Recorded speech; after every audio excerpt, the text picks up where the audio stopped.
इनको जो छोड़ देता है, हटा देता है, ज्ञान उसको आता है। अतः कहा श्रुत की पिपासा है, श्रुत ज्ञान की प्यास है। तो ये चार बातें जो हैं, ये व्यक्ति 5 बातें छोड़नी होंगे, दूर करने होंगे, तभी ज्ञान आ पाएगा। इस श्रुत के बारे में गौतम स्वामी ने अद्भुत प्रश्न पूछा। और क्या प्रश्न पूछा उन्होंने? सूयस्य आराहण याइणं भन्ते जीवे किम जणई। भगवान, श्रुत की आराधना से क्या फल मिलता है?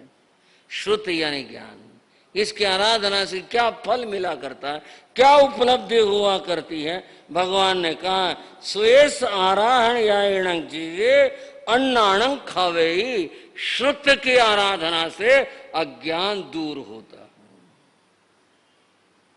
पहली बात बताई, श्रुत की आराधना से, ज्ञान की आराधना से क्या दूर होता है? बोलो, अज्ञान दूर होता है। इसलिए श्रुत की आराधना करो, श्रुत को सुनो, श्रुत ज्ञान को पढ़ो। ये सब अर्थ हैं इसके कि जो सुनने की चीज और पढ़ने की चीज कैसे होगी, है यह सब बातें विचारणी है।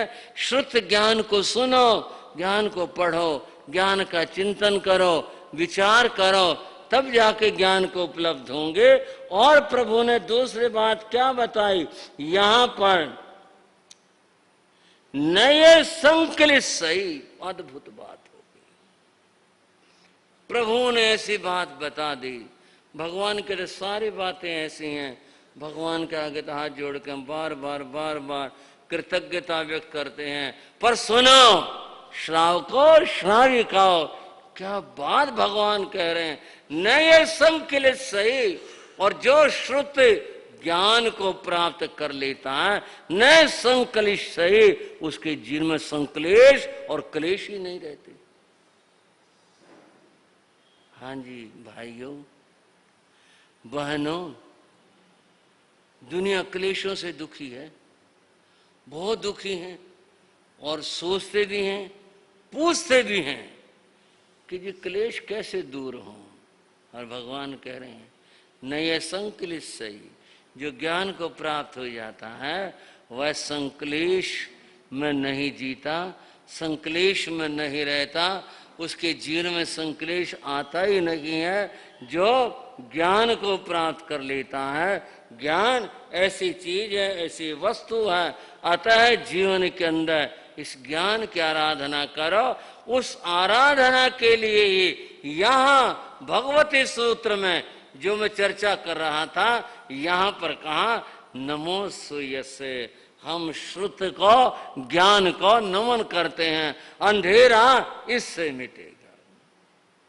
चर्चा को विराम दूंगा, पर एक कहानी पूज्य गुरुदेव योगीराज सुनाया करते, हरियाणा के परिप्रेक्ष्य की कहानी है, लोक कथा है, पता चलेगा ज्ञान का, प्रकाश का क्या महत्व है। एक गांव था, गांव में एक घर जिसके अंदर एक माता थी और एक बेटा था, 2 ही सदस्य थे। बेटा बड़ा हो गया, उसके विवाह की चिंता माता को थी, योग भी बन गया और उस बेटे का विवाह हो गया। घर में वधू आ गई, नववधू आ गई। माँ को बड़ी खुशी हुई, उसके बेटे का विवाह हो गया, बहुत अच्छा हो गया। ये जो शुरू के चाव होते हैं, आना जाना, सब लेना देना, ये सारे अब पूरे हो गए। अब समय शुरू हुआ सामान्य जीवन का। सास ये सोचने लगी, जरा देखूं तो सही इस बहू को कितना ज्ञान है, क्या स्थिति है इसकी, ये घर की जिम्मेदारियां कितने से संभाल पाएगी, क्या स्थिति है। आज तो बंधु वो शिक्षा का जमाना है, वो जमाना शिक्षा का नहीं था, वो जमाना तो अनुभवों का था, उस तरह तो था ही नहीं। और लड़कियों को पढ़ाना तो था ही नहीं, माँ लड़के ही नहीं पढ़ते थे उस जमाने में, स्कूल ही नहीं होते थे। वो तो बात केवल ये देखने की थी इसका क्या अनुभव है, कितना ज्ञान है, इसको क्या स्थिति है, घर की जिम्मेदारी ये कितनी समझती है या समझ पाएगी, चला पाएगी। यह जानने के लिए उसने एक दिन परीक्षा ली। शाम का सा समय हुआ तो सास बहू को बोली, बेटी आज मुझे गीतों में जाना है। वो परला वाला जो मोहल्ला है ना उधर, उनके यहाँ है, वहां गीतों में जाना है। तो बहू बोले ठीक है माता जी चली जाओ।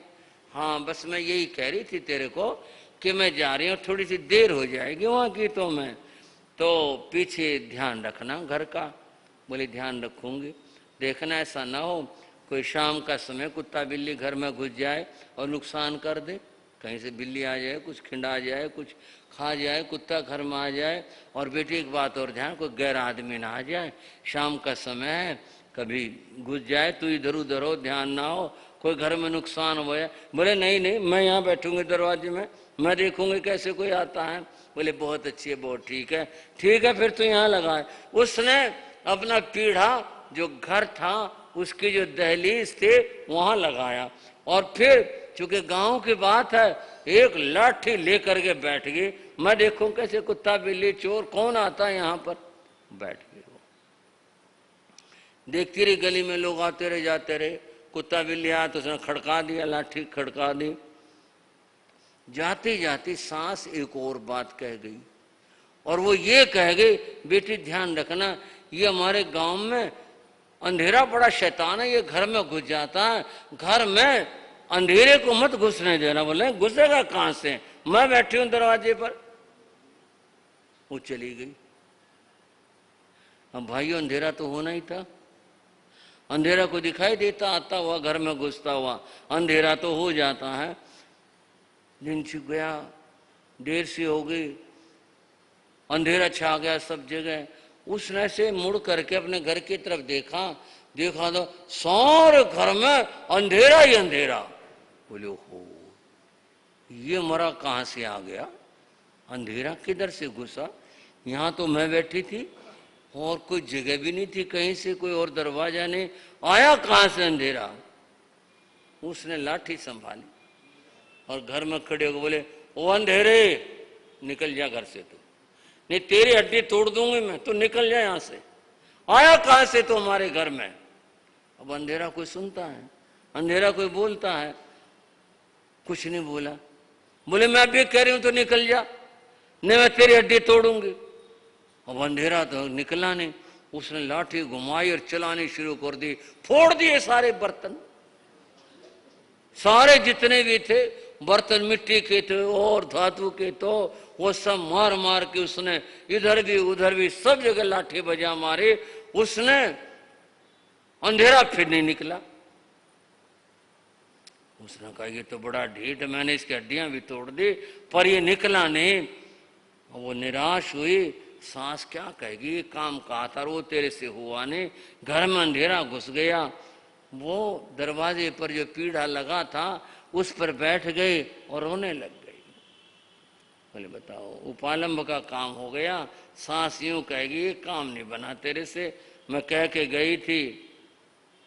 वो रो रही थी, कुछ देर के बाद में सांस आ गई।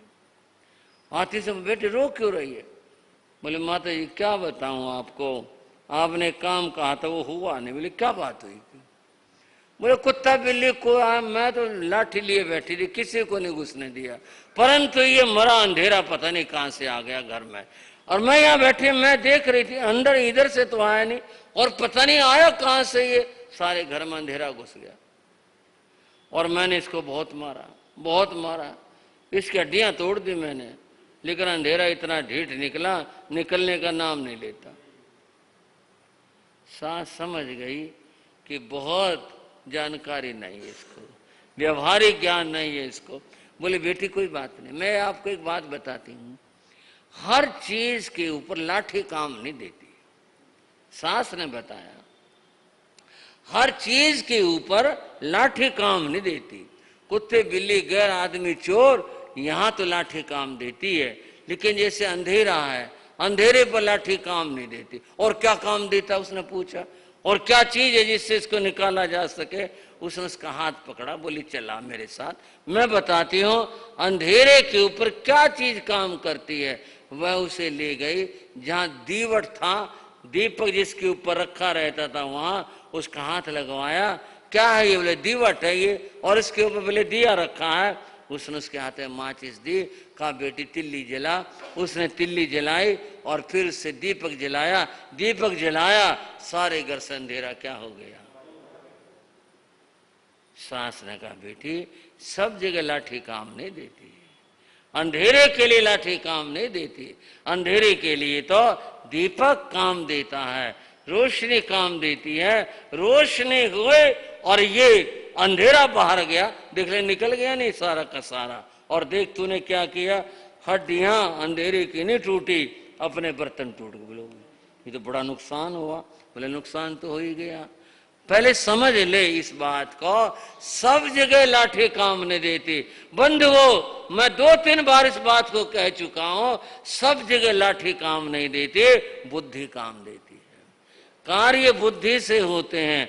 और बुद्धि क्या चीज होती है? बुद्धि ज्ञानम, ज्ञान का एक नाम बुद्धि होता है। बुद्धि ज्ञानम, उसका एक नाम ज्ञान का बुद्धि होता है। यानी कार्य ज्ञान से बनेंगे, बुद्धि से बनेंगे, शुद्ध से बनेंगे।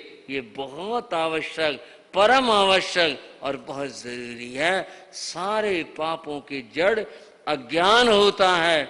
और जितना कुछ दुख है, क्लेश है, पीड़ा है, कर्म क्लेश है, ये सब अज्ञान के कारण से है। ज्ञान का प्रकाश आए, ज्ञान का दिया जले, तो ये अंधेरा अज्ञान दूर हो और जीवन में प्रकाश आए। उसके बाद फिर जीवन के सारे दुख क्लेश दूर हो। बस बहुत होगी चर्चा आज इस बात की। यहाँ नमस्कार किया गया, नमो बोलो जरा, सूयसे, मैं ज्ञान को नमस्कार करता हूं। भावना क्या है? हमारे जीवन में ज्ञान आ जाए, ज्ञान आ जाए, हमारे भीतर जो ज्ञान का अंधेरा है वह दूर हो जाए और हम धन्य धन्य हो जाए। चर्चा को विराम दे रहा हूं और अब चर्चा कर रहे हैं उन महापुरुषों की जो जलते हुए दीपक थे, जिनके अपने जीवन में प्रकाश था और जिन्होंने प्रकाश बांटा, दूसरों को दिया, जिनका जीवन धन्य हुआ। अब उनकी बात कर रहे हैं महान आचार्य स्वयंभव। आपने उनके जीवन की बातें सुनी और उन्होंने दशकालिक सूत्र की मथन करके 14 पूर्वों का जो ज्ञान प्राप्त किया वह बताया। 34 वर्षों तक वे इस तरह आचार्य पद पर रहते हुए जनता को बोध देते रहे। उसके बाद आयुष कर्म पूर्ण कर वे देवलोकों को चले जाते हैं। परंतु जाने से पहले उन्होंने संघ की जो बागडोर थी वह यशोभद्र नाम के मुनि को सौंपी, जो आचार्य बने और उनको आचार्य यशोभद्र कहा गया। उनकी बात पंक्ति, श्रुत सागर पारिण यशोभद्र,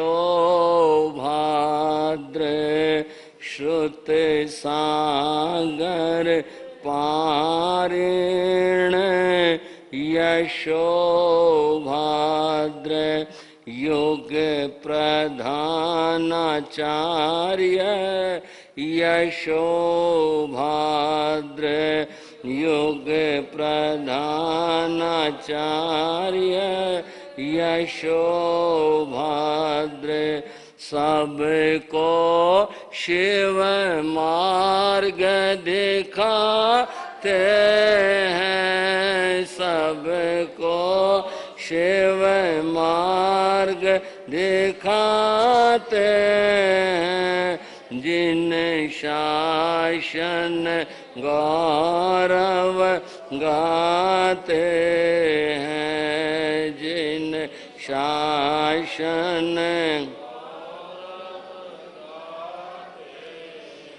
पटधर पंचम तृतीय श्रुतधर, पटधर पंचम तृतीय श्रुतधर, जिन प्रज्ञा के अनुपम दिन का, जिन प्रज्ञा के अनुपम दिन का, जिन वाणी को चमकाते हैं, जिन वाणी को चमकाते